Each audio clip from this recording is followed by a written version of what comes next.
இன்றைய தினம் நம்முடைய கோபிச்செட்டிப்பாளையத்தில் வந்து பாத்தீங்கன்னா ஒரு பெரிய ஒரு செய்தி ஊடகங்களில் முக்கியமாக பேசப்பட்டிருக்கிறது. கோபியில மட்டும் இல்ல, அது தமிழ்நாடு முழுக்கையே, அது உலகம் முழுக்க இருக்கிற எல்லா ஊடகங்களையும் கூட அந்த செய்தி வந்து எல்லாரும் பார்த்திருப்பாங்க. அது முக்கியமா என்னன்னா, நம்முடைய சட்டமன்ற உறுப்பினர் செங்கோட்டையன் அவருடைய பேட்டி தான். அந்த இயக்கத்திற்கு எதிராக அவர் ஏதோ வந்து மிகப்பெரிய ஒரு பூகம்பத்தையே கிளப்ப போறாரு அப்படிங்கிற மாதிரியான ஒரு எதிர்பார்ப்போடு எல்லாரும் பார்த்துட்டு இருந்தாங்க.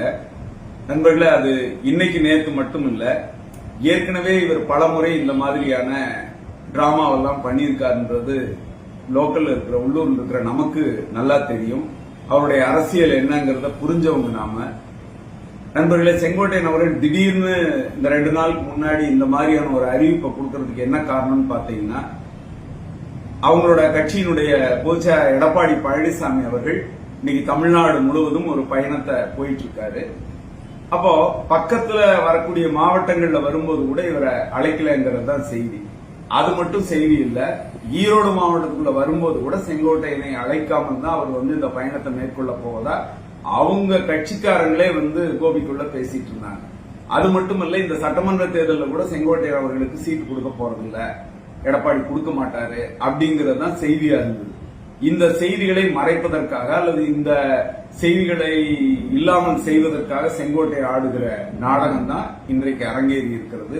இந்த நாடகத்தை அழகா தயாரிச்சு கொடுத்தது யார் அப்படின்னா, இந்த பாம வெடிக்கணும் அப்படின்றதுக்காக தயாரிச்சு கொடுத்தது யாருன்னா நம்முடைய ஆடிட்டர் குருமூர்த்தி, பிஜேபி RSS கும்பல் தான் இதை தயாரிச்சு கொடுத்திருக்குது. காரணம், இன்னைக்கு பிஜேபியினுடைய முழு கைப்பாவையாக, கையாளாக செங்கோட்டையன் அவர்கள் செயல்பட்டு கொண்டிருக்கிறாருன்றதுதான் உண்மை.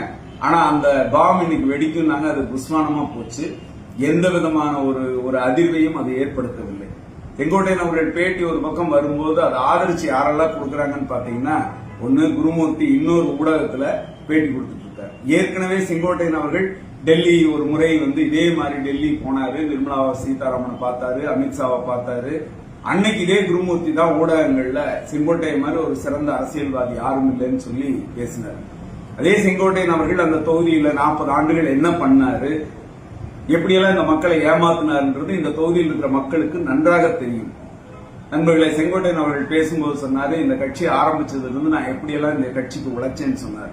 ஆனா அதே செங்கோட்டையனால் அந்த ஊர்ல இருந்த கட்சிக்காரங்க எத்தனை பேர் வளர்ந்தாங்கன்றத செங்கோட்டையனால விரல விட்டு சொல்ல முடியுமான்னு கண்டிப்பா முடியாது.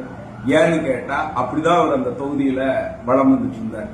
96க்கு பிறகு அம்மா அவர்கள் வந்து பிறகு ஜெயலலிதா வந்து பிரேனை அப்படி வச்சிருந்தாங்க, நான் தான் அம்மாவுக்கு அப்படி இருந்தேன், எல்லா விதத்திலையும் நான் தான் வந்து தகுதியானவன், 2 முறை எனக்கு தகுதி வாய்ப்புகள் வந்தும் நான் கட்சியின் நலனுக்காக விட்டு கொடுத்தேன்னு சொன்னார். நண்பர்கள், அது அத்தனையுமே பொய். 96ல் ஒரு சாதாரண ஒரு எளிய மனிதர்கிட்ட செங்கோட்டையன் தோத்து போறார். 96ல் இருந்து 2001 வரை அந்த எளிய சட்டமன்ற உறுப்பினர் செய்த பணிகளை கூட தொகுதியில் செங்கோட்டையன் செய்யவில்லை என்பதுதான் இன்றைக்கும் மக்களுடைய பேச்சாக இருந்து கொண்டிருக்கிறது. குறுக்கு வழியில எப்படியோ ஜெயிச்சுட்டு போய் ஆட்சி அதிகாரத்தில் உட்கார்ந்துட்டு தொடர்ந்து இந்த மக்களை ஏமாற்றுகிற வேலையை தான் செங்கோட்டையன் செய்யறாரு. மக்களை மட்டுமில்ல, அதிமுகவையும் செங்கோட்டையன் ஏமாற்றிக் கொண்டிருந்தார் என்பதுதான் உண்மை. 2001ல ஏன் செங்கோட்டையன் தேர்தலில் நிக்கல அப்படிங்கறத அழகா செங்கோட்டையன் மறைச்சிட்டாரு. சரி, 2006ல ஜெயிச்சாரு. மறுபடியும் 2011ல மீண்டும் அமைச்சரவையில் செங்கோட்டையனுக்கு மந்திரி பதவி கொடுக்கப்படுது. 3 மந்திரியா மாறுறார். வருவாய்த்துறையிலிருந்து அக்ரி மினிஸ்டர் இருந்து சாதாரண ஒரு இந்த துறைக்கு, தகவல் தொழில்நுட்ப துறைக்கு மாற்றப்படுறாரு. பிறகு அந்த பதவியும் புடுங்கப்படுது. பிறகு அவர் தோட்டத்தை விட்டே வெளியில வரக்கூடாதுன்னு சொல்லி ஜெயலலிதா கட்டுப்பாடு போட்டு தோட்டத்துக்குள்ளேயே கேட்ட பூட்டிட்டு உட்கார்ந்து இருந்த அந்த காலத்திலாம் செங்கோட்டையை அழகா மறைச்சிட்டாரு. மீண்டும் 2016ல ஜெயலலிதா இறந்ததற்கு பிறகு செங்கோட்டையன் சசிகலா காலில் விழுந்து OPSம் மாபா பாண்டியராஜனும் வெளியில போனதுனால காலியான அந்த கல்வித்துறையை செங்கோட்டையன் கிட்ட கொடுக்கறாங்க. செங்கோட்டையன் பிஜேபி கிட்ட நல்ல பேர் வாங்குறதுக்காக கல்வித்துறையை காவித்துறையாக மாற்றியவர் செங்கோட்டையன். அந்த காவித்துறையை இன்னைக்கு நாம மாத்துறதுக்காக கடும் போராட்டத்திற்கு பிறகு இன்னைக்குதான் கொஞ்சம் கொஞ்சமா கல்வித்துறை ஒரு தலை நிமிர்ந்த துறையாக மாறி இருக்கிறது. மிகப்பெரிய அழிவு பாதைக்கு கல்வித்துறையை அழைத்து சென்றவர் செங்கோட்டையன். கோபியில சிறப்பா நடந்துட்டு இருந்த தாய் தமிழ் பள்ளியை, 200 குழந்தைகளோட நடந்துட்டு இருந்த பள்ளியை மூடுவதற்கு காரணமாக இருந்த ஒரு கல்வி அமைச்சர் செங்கோட்டையன் அவர்கள். இன்னைக்கு அவர் சொல்றாரு, எல்லாத்தையும் இணைக்கணும். ஏன் எல்லாத்தையும் இணைக்கணும்னு சொல்றீங்க? இதே அமித்ஷா சொல்றாரு அதிமுக பிஜேபி கூட்டணியில் நாங்கள் தான் முதல்வர் அப்படின்னு சொல்லி அறிவிக்கிறாரு. உடனே எடப்பாடி எதிர்ப்பு குரல் கொடுக்கிறாரு.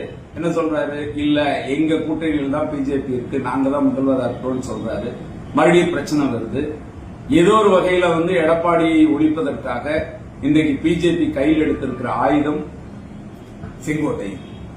அதுக்கு அவர் என்ன சொல்றாரு? அந்த 6 பேரு இவங்க எல்லாத்தையும் இணைக்கணும், பழைய ஆளுகள் எல்லாம் உள்ள கொண்டு வரணும். இது அத்தனையுமே பிஜேபி போடுகிற அந்த திட்டத்தில் செங்கோட்டையில் பகடைக்காயாக செயல்படுகிறார் என்பதுதான் உண்மை. அதிமுகவை முழுமையாக அழித்தொழித்துவிட்டு அந்த இடத்தில் பிஜேபி தன்னை நிலைநிறுத்திக் கொள்வதற்காக எடுக்கிற அத்தனை முயற்சிகளும் இன்றைக்கு செங்கோட்டையின் மூலம் அவர்கள் செயல்படுத்திக் கொண்டிருக்கிறார்கள். இதன் ஒரு பகுதியில் செங்கோட்டையன் ஆடிய நாடகம் கடந்த 2 நாளைக்கு முன்னால பெரியார் படத்தை கொண்டாந்து தன்னுடைய அலுவலகத்தில் மாட்டணும். அது எதுக்காக அப்படின்னா, நான் முழுக்க பிஜேபிக்கு எதிராக வந்துவிட்டேன் என்று மக்களிடத்தில் ஏமாற்றுவதற்கான நாடகம். அதை பார்த்துட்டு கூட சில பெரியாரிஸ்டுகள் எழுதினான், ஆஹா செங்கோட்டையன் மாறிட்டாரு, பிஜேபியினுடைய வளையத்திலிருந்து வெளியில வந்துட்டாரு. ஆனா இன்னைக்கு தான் தெரியுது அது முழுக்க நாடகம் என்பதை அவர்களும் உணர்ந்து கொண்டிருக்கிறார்கள். தன்னோட பேட்டியில சொல்றாரு, ஆசிரியர் ஐயாவை எல்லாம் தன்னுடைய பேட்டியில் நான் ஒரு திராவிட கருத்தியல் சித்தாந்தை கொண்டவன், திராவிட இயல் கருத்தியலை கொண்டவன் என்று காட்டுவதற்காக ஆசிரியர் கூட அந்த இடத்துல குறிப்பிட்டு பேசுறார். எப்படியெல்லாம் நாடகம் ஆடி இன்றைக்கு மக்களை ஏமாற்றிக் கொண்டிருக்கிறார். மக்களை மட்டுமல்ல, அதிமுக தொண்டர்களையும் ஏமாற்றிக் கொண்டிருக்கிறார். அந்த கட்சியை அழிப்பதற்கு மிக முக்கியமாக செங்கோட்டையன் அவர்கள் செயல்பட்டுக் கொண்டிருக்கிறார்கள். இதுதான் உண்மை என்பதை இன்றைக்கு உலகம் அறியும். விரைவில் அவருடைய அந்த கபட நாடகத்தை மக்கள் உணர்ந்து கொள்வார்கள். இதுதான் இன்னைக்கு கோவையில் நடந்துட்டு இருக்கு.